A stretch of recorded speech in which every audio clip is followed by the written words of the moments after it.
huge leap forward for the Mac. We're announcing that the Mac is transitioning to our own Apple Silicon. When Apple Silicon was announced, the trajectory of computing shifted. Absolutely incredible feat of engineering. Best computer for $1,000 you can buy. It's a hell of a start, but it is just a start. Impressions so far are pretty good. It's that this hardware is impressive. New M1 chip, which is where the big changes are coming. It's all around the internals now.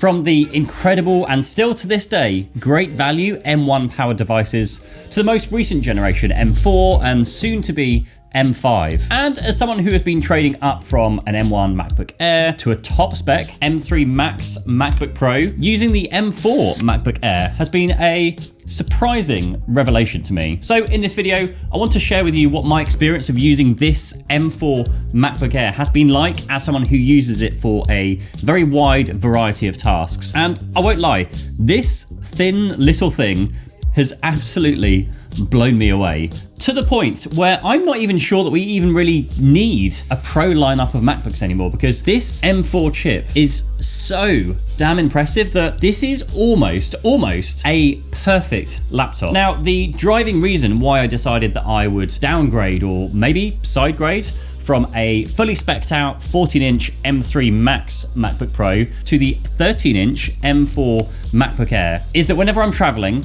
the weight of the MacBook Pro just becomes very noticeable. So I'm just starting to optimize what I travel with, and on the plane, that means, you know, a laptop, tablet, over-ear headphones for watching content, in-ear headphones for when I want to sleep because I just can't deal with bulky over-ear headphones when sleeping. Now, the moment I picked up the M4 MacBook Air, it was just so refreshing that there was no longer this, big lump of metal that I'd have to carry around with me. I even noticed it when working at home, like in the evenings, laptop on my lap, and it might sound stupid, but after a while, you know that you've got this big old lump of Apple right there, and you don't get that with the MacBook Air. Now, I've been using mine since release, so a few months now, and so far it has held up really, really well. Now, an issue I did have on my M3 MacBook Pro is the color has kind of been sort of worn or scratched off at the edges where I rest my hands to type. I guess from wearing these multiple watches and fitness trackers, and it is quite noticeable, but that's not happened as of yet on the MacBook Air, and that's predominantly, I believe,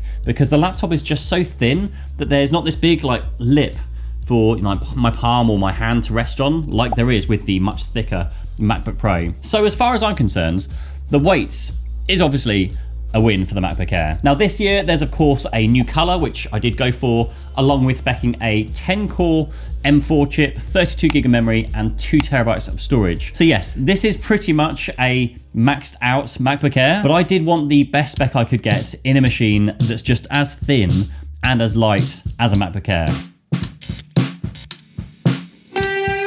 Now we've got 2 Thunderbolt 4 ports, a MagSafe charging port, there is a headphone port on here as well, and this year you are now allowed to run 2 external 4K screens in addition to the built-in display. So that's a nice upgrade from the previous generation MacBook Air. But what I thought might be an issue for me would be what I would then be missing out on, the features the MacBook Pro has that the Air doesn't, and I sort of do. ProMotion display, for example, 95% of the time, I couldn't care less. Since I'm either using my laptop connected to a 120 Hertz or higher external monitor, in which case ProMotion display is just wasted on me anyway, or when I am using it, it's mostly for static things, I guess, like web browsing, emails, playing music, even things like video and audio editing. Having a ProMotion display doesn't really add a whole amount of anything really to that. So yeah, it definitely is a nice to have, don't get me wrong, but I'm just really not missing it much. Now, what I do miss are the extra ports from the MacBook Pro. Having USB-C ports on the right-hand side as well as the left would be much easier for me to plug in my Thunderbolt dock when I'm in the office. And of course, having an SD card slot, which definitely is physically possible, I believe, on the MacBook Air. But that is just worked around, of course, by carrying a dongle, which, as an Apple user, I'm very familiar with, like dongle life. But in terms of performance, because this is probably the big one and actually where I've been really surprised with this thing, considering the size and weight of this thing, it packs an incredible amount of power inside of the M4 chip and inside of this super slim form factor. Now, if you are going from, say, an M1 MacBook Air and thinking about going up to an M4, then you are going to see significant improvements. And actually, the M1 lineup is probably where I would start recommending people to upgrade from the M1 to the M4. The M2 and higher, there's not really much in it, but certainly from the M1, it's noticeable. You're getting 56% faster in single core, 70% faster in multi-core, 73% faster in graphics compared to that M1 MacBook Air. So it is a very big upgrade. But even, me going from my previous M3 Max, high spec MacBook Pro, to a 10-core M4 MacBook Air is actually very close. In single core performance and power efficiency, the M4 wins. And so the M3 Max only really wins in multi-core performance and sustained performance, unless of course you are factoring in that when using an M3 Max machine, you're typically gonna have more options for memory and more storage. But even then, with the latest release of the Snapdragon X Elite series, the Intel Core 9 Ultra series, the M4 MacBook Air beats all of them by a pretty sizable amount in terms of both processing power and energy efficiency. So as far as that goes, the competition is still being won by Apple right here by quite a healthy margin. But saying that, I reviewed an Asus Windows laptop powered by the Snapdragon chip recently, and if you're in the market for a Windows laptop for any reason whatsoever, then there are still some great options available to you. I would probably put myself down as either a power user or semi-professional user. Since I do a little bit of video, a little bit of audio editing, but most of my time, honestly, on this machine is just with, gazillion browser tabs open, music, email, Slack, messages, to-do apps, calendars, notes, just general day-to-day stuff. That's kind of it on this laptop, and it hasn't skipped a beat since the very first day that I've switched it on. There's no fan noise because, well, there aren't any fans. There's no overheating. In fact, not once has it even gotten warm with my use. I would be very confident in saying that if any non-professional person asked me what laptop they should get one of these. It will be suitable for 99% of people. Even at the base model, it is just such a powerhouse of a machine. And using the MacBook alongside the Vision Pro and using the Vision Pro to replace my monitor has been a really fascinating experience, especially when working at home or when traveling. Being able to wear this, gigantic ultra-wide monitor that can go almost anywhere has been super useful. So for example, the 57-inch Samsung G9 ultra-wide, which I've been using for over a year now, was I think £2,500 when I bought that. So £3,500 for something that replaces that and more starts to get interesting. Now, I did only just buy it, but I think I'm going to return it because, I don't know, buying one of these at this time of the year when a Vision Pro 2 might be around the corner kind of feels like you're buying an iPhone the day before, the next iPhone launch. Now, what I was surprised about though is that 1Password, who kindly agreed to sponsor this video, when I say that theirs is one of the best cross-platform password managers around, it really is.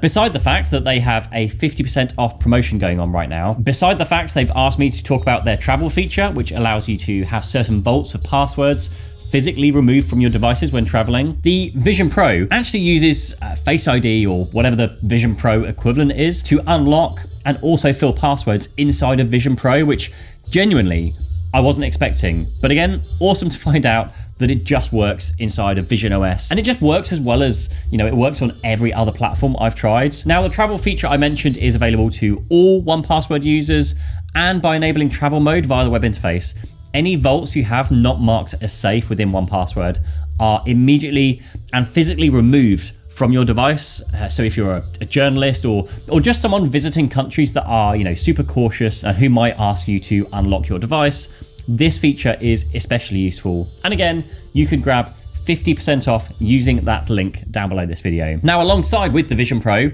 and as far as productivity goes, the MacBook Air this year can support dual 4K external monitors, along with using the built-in display on this thing as well. And this was one area that I was really pleased to see this year, because I can take my M4 MacBook Air and connect it to my Thunderbolt 4 docking station, the CalDigits TS4 Plus, I think it is, which gives me a ton of extra ports for things like my webcam, my audio interface. Shout out to Elgato for sending out the latest Wave XLR mic interface. It hooks into 2.5 gig wide networking. You've got SD slots, micro SD slots, USB-A, and it just gives me all of the connectivity I need, at least when I'm sat down at my desk. But when I'm hooking up my MacBook into my current LG 5K 2K display. I'm guessing the full 5K 2K resolution and at full 120 Hz, which I genuinely didn't think would happen because historically I've always had issues with getting the full resolution and refresh rates with just various Apple products and monitors. So, performance on the MacBook Air, as far as that goes, normal stuff, absolutely flawless. Now, what really surprised me though, is when I recently bought my 40th birthday gift to myself, a brand new top of the range Roland electric drum kit with a bunch of extra cymbals. Now I know it looks like a real kit, but it's not, it's fully electric. And just hooking this into my MacBook Air, I can use Logic Pro to record 24, I think maybe even more than 24 tracks of live audio with, you know, various audio processing going on and effects going on. I just assumed that the MacBook Air would like fall apart when trying to do that sort of things, but it works flawlessly, no slowdown, it doesn't look like it's struggling. And then I've been bouncing down the footage into a single file and then bringing that into Final Cut Pro, where I can then shoot multicam video using a number of iPads and iPhones that we have around the home, and then quickly cut up a multi-angle video with audio recorded from the kit. Again, none of this even breaking a sweat here. DaVinci for video editing, I do actually sometimes struggle with. That's more because I'm editing higher quality video files like 4K, 10-bit, 422 video files that are shot on these Sony cameras, which also have a color grade on top. But again, it's kind of workable for me because I'm not doing it that often. So as far as, I guess, like light professional use, I would call it, very impressed. Battery life is also something that Apple MacBooks have always excelled at, and it is no different here with the MacBook Air. Like you can see here that some days I'm using my MacBook for over 5-6 hours and it doesn't even use like 50% of the battery. We are at the stage now where pretty much every single application has been developed to work with Apple Silicon, so you get the very best combination of, you know, performance and efficiency across pretty much every app, whereas with things like these newer Snapdragon chips, lots of apps still haven't been written for that new type of chip. And even when I'm recording 20 plus tracks of audio, live audio from my drum kit, I haven't noticed any like unusual drain from the battery. Similar results with editing in Final Cut or DaVinci, no noticeable issues with battery drain. It is legitimately a laptop you can safely take out for a day, even a few days, and just not even bother to pack a charger. And even when you do pack a charger, you can just, well, charge it slowly off a phone charger overnight because the battery lasts so long when it is charged up, which the same, unfortunately, cannot be said about the Vision Pro, which only lasts like a couple of hours on its battery pack. So I do still end up carrying around a charger anyway. And right now, actually, which is going to sound crazy, it's this new UGREEN charger, which is a whopping 500 watts, which kind of nuts and totally overkill, but it is one charger for literally everything like home, travel. You get 5 USB-C ports, 1 USB-A port. It also supports USB power delivery 3.1 and Qualcomm's Quick Charge 3.0. So basically I have all of my devices covered, all of my bases covered, no matter what I'm using. And so this thing is now what I throw into my suitcase when traveling, just so I know, you know, I've got everything covered, along with one of their power banks to keep the Vision Pro powered up whilst on those long trips. Now with the 14-inch MacBook Air, one area that is both incredibly good and kind of not so good at the same time are the speakers on this thing. They are still by far some of the best speakers you can get in a laptop, especially when compared to a lot of its Windows competition. But when placed next to my 14-inch M3 MacBook Pro, you can really hear a difference because, well, of course, there's far more space in the Pro model versus the Air model.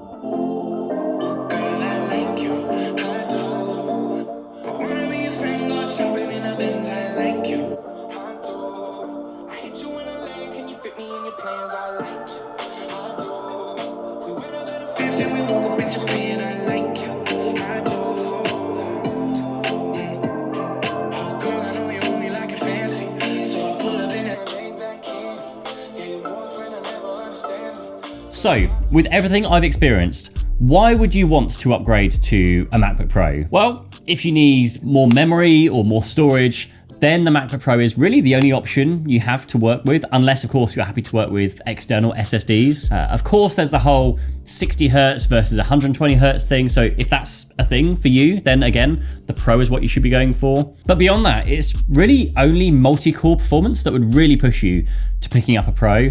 And considering I can still do some basic production like editing on here, you really only need a Pro if you're buying you're buying actual machine for predominantly that purpose, like video editing, extensive audio editing with loads of tracks and loads of audio processing going on, which would then go in hand with needing that additional storage space that you get on the MacBook Pro lineup. But this really doesn't matter if the pricing isn't right. And which, surprisingly, as far as Apple's lineup goes, for the MacBook Air, at least the base model, at £999 here in the UK, is stunningly good and beats most of its Windows competition by quite a margin when you factor in everything, with the exception, I would say, of you're probably going to miss out on an OLED and probably a higher refresh screen as well. Apple seem to be getting very good at actually having very great entry-level products. So you've got the MacBook Air now, the Mac Mini base models, also fantastic value for money. But as always, the moment you start adding some of the upgrades with the memory, the storage, especially since it's not user upgradable like many Windows laptops are, then you do have to decide whether you're willing to pay the Apple tax to get the very best and most affordable, if you call it that, Apple laptop that you can buy right now, or you should absolutely consider checking out their refurbished store to find maybe a discounted M2 or M3 model. Now don't forget to check out 1Password down in the video description below and let me know, did you pick up a MacBook Air or are you waiting for something else? Until next time, cheers.